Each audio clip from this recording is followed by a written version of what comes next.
everybody, I'm Danny. I'm starting to feel better. So here I am. I wanted to introduce you to my little art buddy. This is Monet, and she's my green cheek conure. And I took her home from the bird store in March of this year. And um, she filled a very big hole in my heart from the loss of my parrot Talon. And she's been such a good little baby. And I saw her colors and I thought of Claude Monet's water lilies. And I said, "You look like Monet." And that's how we got her name. So she's really good and she loves being on Zoom. So you'll see her from time to time. So everybody say hi to Monet. She has her own Instagram page too. So I'll link that below.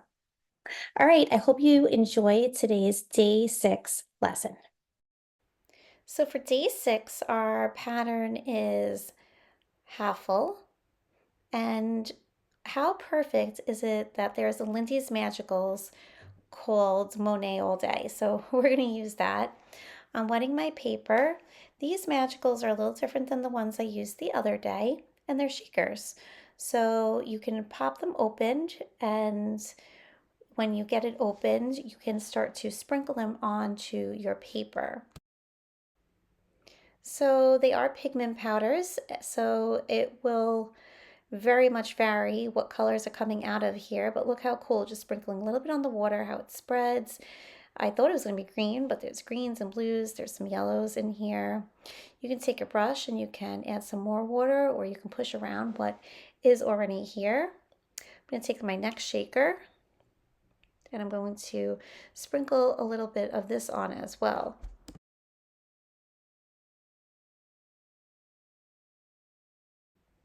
Taking my brush, I'm going to start to move these colors together, play with them a little bit on the paper with the water, and mix them together. I'm taking a different brush again. I like this one better. So just spreading it out again, either having a loose border or making it so that you have a clean border, or going all the way off the edge of the paper. Sometimes you get little puddles of water and you'll just need to grab a paper towel and do a little blotting, just to make it a little bit easier with drying. And it was looking muddy, and now you can see those really pretty variations of yellow in there that we weren't seeing a moment ago. So I'm going to continue blending these. These colors are so fabulous. Love it. Remind me of my little Monet, except that she has more greens, but I see the little yellows and pinks in there too. So I've gone ahead and I've let my paper dry so I can continue on to my next step. So let's start drawing. I have my Pigma pen. Again, I'm not using one that is too small. I've gone over the step out that is below in the description. And I'm going to fill this page up, starting with this olive-like shape, adding petals and an aura, and then spreading them out around this page. Sometimes it's so hard to draw over the beautiful colors, but sometimes it's really easy. If you don't like something, just remember that it is getting covered up. So accept that there's going to be a lot of change during this process. So here we go. I'm going to add an aura, and then after I'm done with this aura, I'm going to go in and start holobuying, which is overlapping and drawing more behind one another. So there we have it. That's my composition. I'm going to go in with a thicker point now. This is a graphic one, and do some inking in on the center part. And I'm going to leave like a little opening for a glare mark, and later I'm going to add some white to it, but I'm just going to let the color of the paper show through at the moment. So I'm going to go to the insides of each of these and repeat.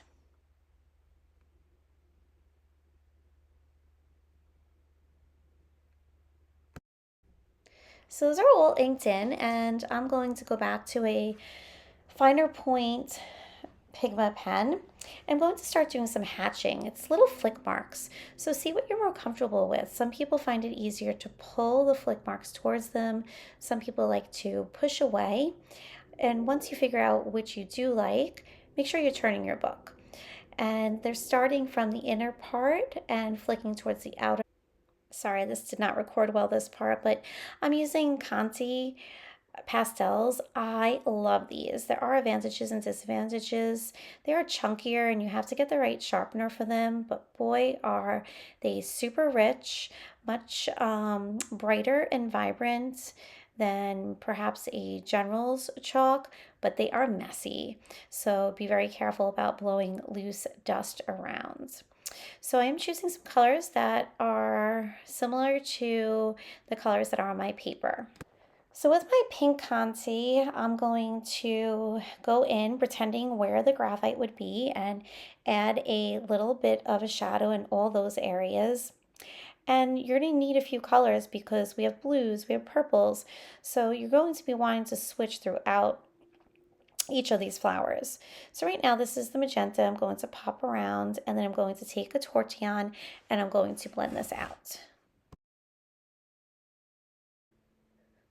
So now with the blue, I'll go into some of these darker areas doing the same thing, shading in where the shadows would be. Once I have all that in place, I'll go in with a tortillon as well and start to blend that out.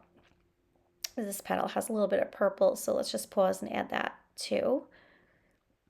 And you're going to want to do where they're overlapping as well, not just around the center part of the petal, but if one flower is overlapping another, then you're going to want to add a little bit of a shadow there as well.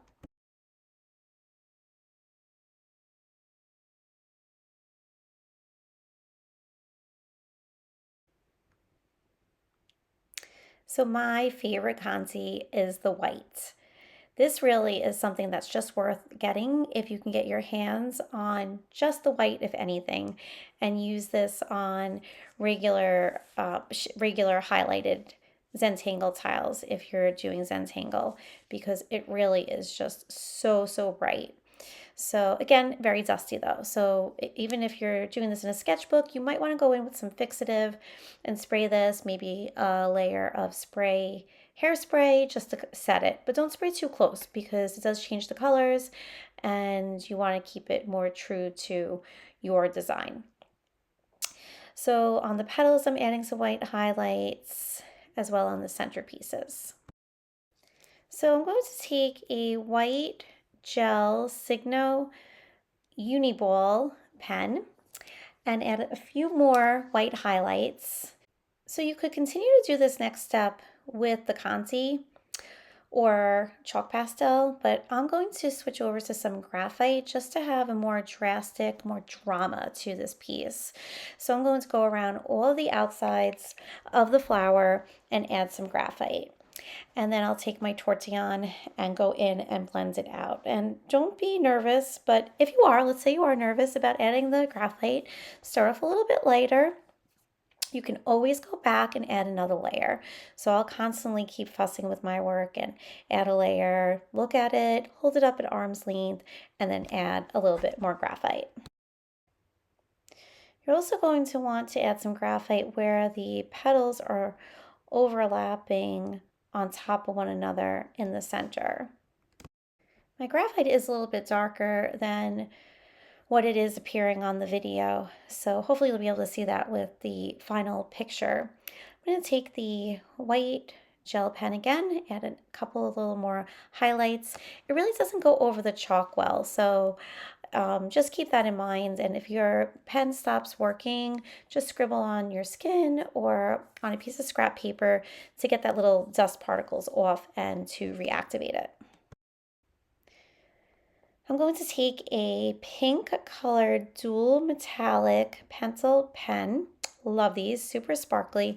Again, things don't show up true on video, but boy, are they satisfying when you use them in person. And again, I love glitter, so a little bit of glitter on here is going to make me feel nice and cheerful, especially if I'm having a stressful day. I do like to add some glitter.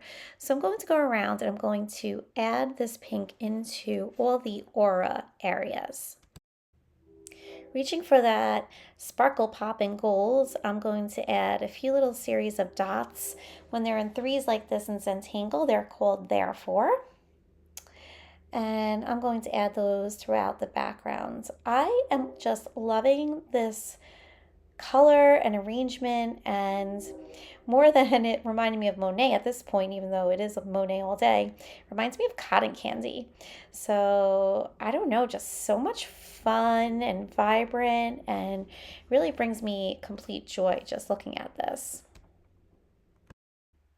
All right, so there you have it, day 6.